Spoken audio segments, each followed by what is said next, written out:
Kozhikode city police employees സഹകരണ സംഘം ഭരണസമിതി അംഗങ്ങൾക്കെതിരെ കേസെടുത്തിരിക്കുന്നു. സാമ്പത്തിക ക്രമക്കേട് നടത്തി എന്നുള്ള പരാതിയിലാണ് ഈ കേസ്.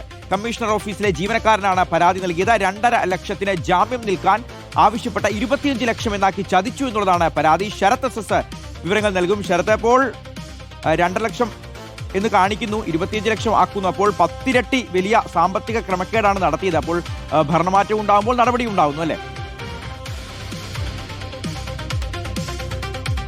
ഷിയാസ്, അതുതന്നെയാണ്. അതായത് സംസ്ഥാനത്ത് തന്നെ ആദ്യമായിട്ടാണ് ഇത്തരത്തിൽ പോലീസ് എംപ്ലോയീസ് സഹകരണ സംഘം ഭരണസമിതി അംഗങ്ങൾക്കെതിരെ കേസെടുക്കുന്നത് എന്നുള്ളതാണ് പ്രധാനപ്പെട്ട കാര്യം. എന്തായാലും കോഴിക്കോട് കമ്മീഷണർ ഓഫീസിലെ ജീവനക്കാരന്റെ പരാതിയിലാണ് ഇപ്പോൾ നടപടിയിലേക്ക് കടന്നത്. ഈ ജീവനക്കാരൻ നേരത്തെ ഇത്തരത്തിൽ ലോൺ എടുക്കാൻ വേണ്ടി ജാമ്യം നിന്നിരുന്നു. അതായത് സംഘത്തിന്റെ ലോൺ എടുക്കാൻ വേണ്ടി ഒരു ഉദ്യോഗസ്ഥന് വേണ്ടി ജാമ്യം നിന്നത് ഈ ജീവനക്കാരനായിരുന്നു. പക്ഷേ ആ ഘട്ടത്തിൽ പറഞ്ഞത് 2.5 ലക്ഷം ലോൺ എടുക്കാൻ വേണ്ടിയാണ് ജാമ്യത്തിൽ നിർത്തുന്നത് എന്നുള്ളതാണ്. പക്ഷേ പിന്നീട് ഇത് 25 ലക്ഷം എന്നാക്കി ചതിച്ചു എന്നുള്ളത് അദ്ദേഹം ഈ പരാതിയിൽ പറയുകയും ചെയ്യുന്നുണ്ട്. മാത്രമല്ല ഇത്തരത്തിൽ കമ്മീഷണർ ഓഫീസിൽ നിന്നും വ്യാജ പേ സർട്ടിഫിക്കറ്റ് അടക്കം ഉണ്ടാക്കിയെന്നടക്കമുള്ള കാര്യങ്ങളും ഈ പരാതിയിൽ പരാതിക്കാരൻ സൂചിപ്പിക്കുന്നുണ്ട്.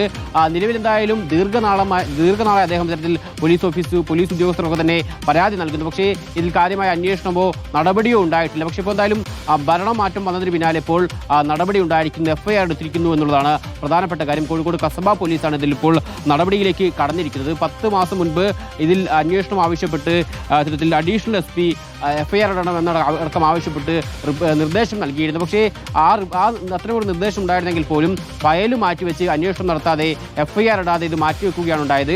ഇപ്പോൾ പക്ഷേ ഭരണം മാറിയതിന് പിന്നാലെയാണ് ഇപ്പോൾ ഈ നടപടിയിലേക്ക് കടന്നിരിക്കുന്നത് എന്നുള്ളതാണ് പ്രധാനപ്പെട്ട കാര്യം. എന്തായാലും ഇപ്പോൾ ഈ ഡയറക്ടർ ബോർഡ് അംഗങ്ങളടക്കം 11 ഡയറക്ടർ ബോർഡ് അംഗങ്ങളുണ്ട്. അവർക്കെതിരെ അടക്കം വകുപ്പുകൾ ചുമത്തിയുള്ള കേസാണ് ഇപ്പോൾ രജിസ്റ്റർ ചെയ്തിരിക്കുന്നത്. കോഴിക്കോട് കസബ പോലീസാണ് ഇപ്പോൾ നടപടിയിലേക്ക് കടന്നിരിക്കുന്നത്.